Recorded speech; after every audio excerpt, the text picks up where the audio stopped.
Okay, good afternoon. Can everybody hear me okay? Good, all right. My name is Matt Clark. I'm with the Major Crimes Division of the Denver Police Department. I want to thank you for being here today and helping us to continue to bring attention to this tragic case. We're here today to continue to ask for the community's assistance and to announce an increase in the Crime Stoppers reward related to this case. I want to thank, first of all, Mr. Papadia, he's the family's representative, and Mr. Usman Ba, who will speak today as well, a family friend, for being here.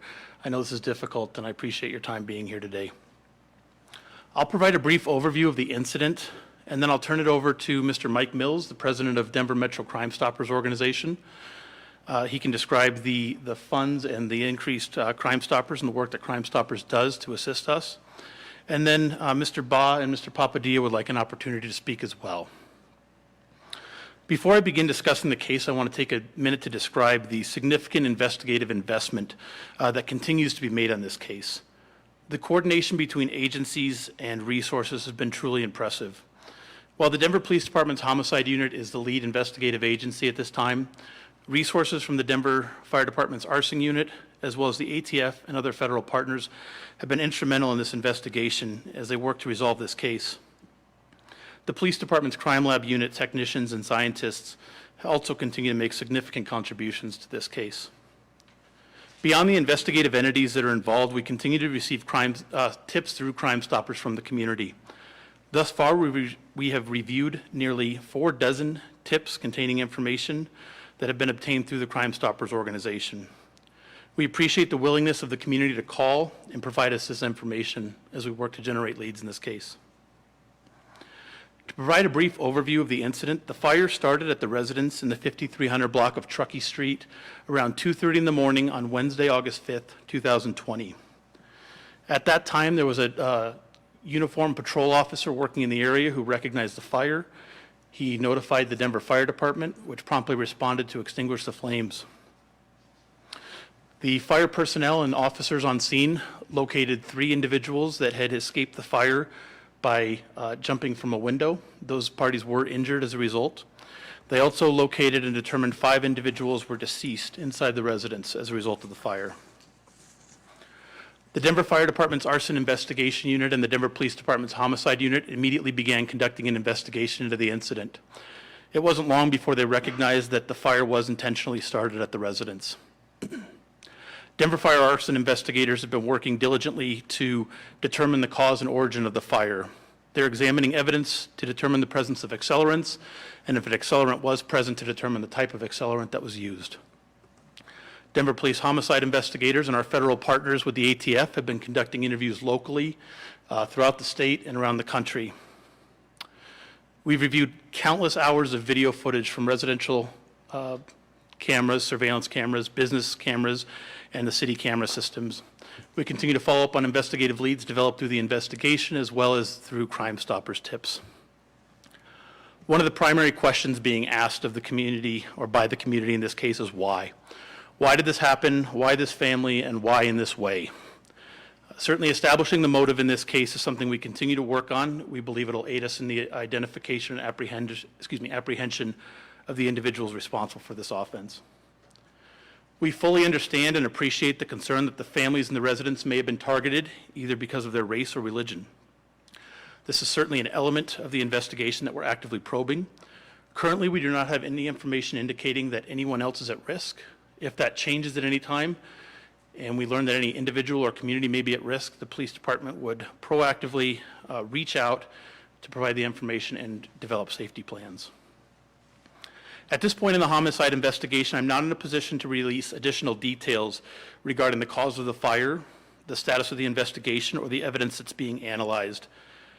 This is a very difficult investigation, and it's going to take time, but the department and the city have dedicated the necessary resources to allow us to resolve this tragic case. The investigators from the fire and police departments, as well as the federal agencies, have been working tirelessly on this case. And I would plea for anyone with information, no matter how small you think it is, to contact Crime Stoppers and make that report, whether identifying yourself or anonymously. We are releasing another version of the Crime Stoppers bulletin that we previously released a couple weeks ago. You'll notice a new image in the middle. In working with our experts who look at different imagery, they took the grayscale image and believe that the middle image may now be more representative of the colors, the masks and the hoodies that were being worn that day. So we're releasing both to see if that sparks anything or provides additional information. With that, I'd like to turn it over to Mr. Mills to speak about Crime Stoppers.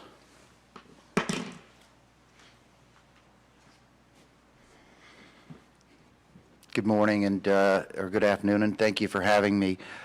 As Lieutenant Clark said, we have received many tips through Metro Denver Crime Stoppers, more than 4 dozen. We believe that by increasing the reward to up to $40,000, we will get additional tips that will help investigators solve this crime. No tip is too small. You will remain anonymous, and you will be eligible for up to a $40,000 reward. It's important that Metro Denver Crime Stoppers is a partner in the community as a source for information in different crimes. And so anything we can do to help law enforcement and our community stay safe, we will do. And that's the reason for the increase in the reward. Thank you. Thank you, Mr. Mills, for your comments and your work in this case. We really appreciate it. I'd like to now bring up Papa Dia. He's a representative of the family, and he'll speak as well as Mr. Osman Ba. Excuse me. Thank you. Thank you. Good afternoon, everyone. My name is Papa. I'm the spokesperson of the Joel family.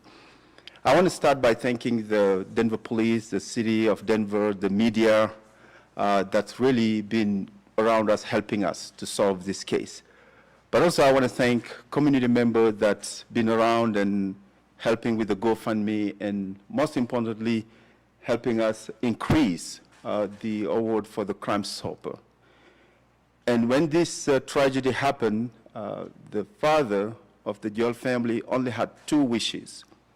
One of them was to be able to bury the family back home. It has been done. And the second wish was to make sure that the people that did this evil act will be caught and brought to justice. And that's what brought us here this afternoon for the second time, to plead for everyone's help. And I want to be very specific on how you can help if you are in the community. There's 2 ways. The first one is, if you know anything, it doesn't matter how small it is, come forward, reach out to the Crime Stopper, reach out to the police. But if you're sitting where you're sitting and you don't know much, we ask everyone to take the flyer and the post of the Crime Stopper and share it on your social media. That will help. So wherever you are sitting, just know you are in a position to be able to help us solve this crime. As you see me wearing the T-shirt that had the picture of everyone that passed away on this tragedy, and it makes it even harder when we had kids, babies, that were caught in the middle of this tragedy. We owe it to them. We owe it to them to solve this crime. And in our communities, the safest place you can be and be safe is your home. These people were at home in the middle of the night, and their life was taken away. And as a community leader in the African immigrant community, I cannot express enough the fear that exists in the community. And the only thing that will put us at ease is by helping us solve this crime. So we are pleading, we are begging, knee on the ground, anything you know, please come forward to help us solve this crime. Thank you.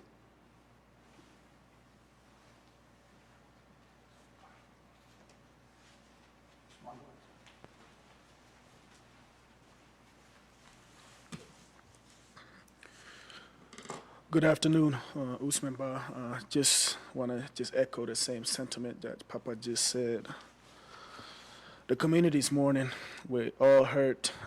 We still haven't gotten over the tragedy that just happened.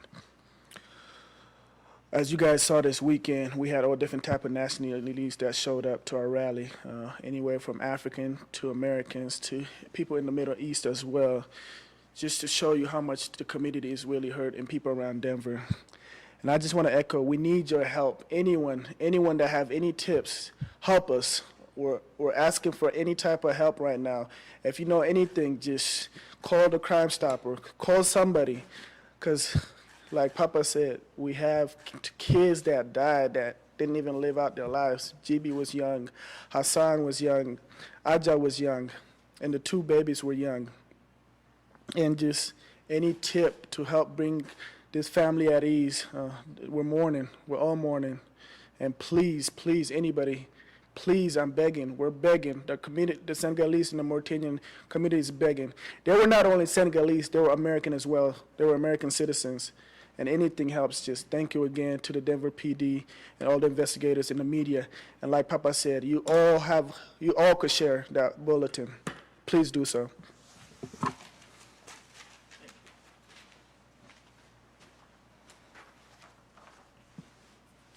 Thank you for that. Again, recognizing the limitations on some of the stuff we can talk about, are there any brief questions I can try and answer? Can you put it in historical terms? I mean, what's the largest reward that Crime Stoppers has offered, and how does this rank? I'm going to have to defer to Mr. Mills on that. You know, this would be one of the largest rewards. Are you want to? Yeah. So the question is in terms of monetary amount, is $40,000 a large reward? We have had larger rewards in the past where a company, the Denver Broncos in the Darren William case, that was $100,000. So depending on where the funds, but from Crime Stopper standpoint, we normally give up to $2,000. We as a board decided the ATF has contributed $10,000. We've received private donations. From today, I got $100 from a woman in Oregon. Last week, it was $1,000 from a woman in San Francisco who heard about this case. And so as a board, we decided that because 5 people lost their lives, that we went up, and so the extra $30,000 is Crime Stoppers money. So it's one of the largest that Crime Stoppers has funded. So to answer your question. Any other questions? I was just wondering, can you talk a little bit about the new picture of the suspects and if you're any closer to identifying those people? So we are still working to identify them at this point. The new picture, again, came from working with experts who deal with grayscale imagery, recognizing that these are surveillance photos with infrared lights, and we've done a bunch of testing, and so that's what led to us recognizing that this may be more representative, the middle picture may be more representative of the actual color, or I mean, the darkness of the mask, and that's what caused us to release it. Okay. Why would that be of significance?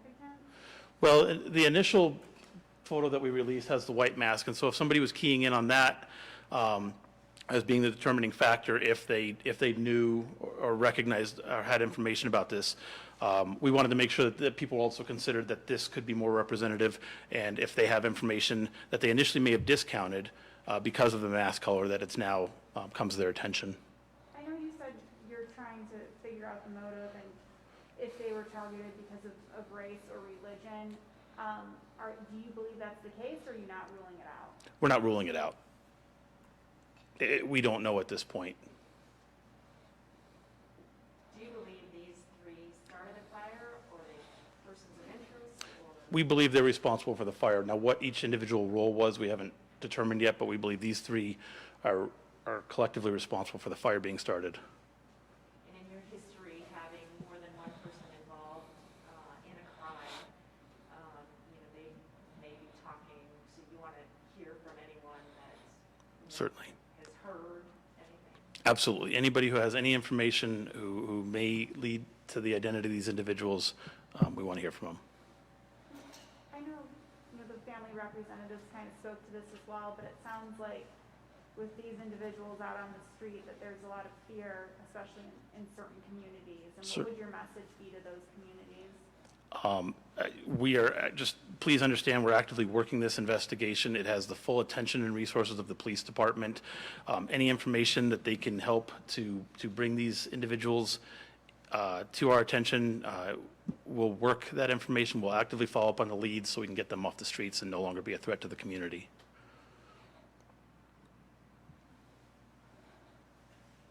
Anybody on the phone have any questions? All right, thank you. Appreciate it.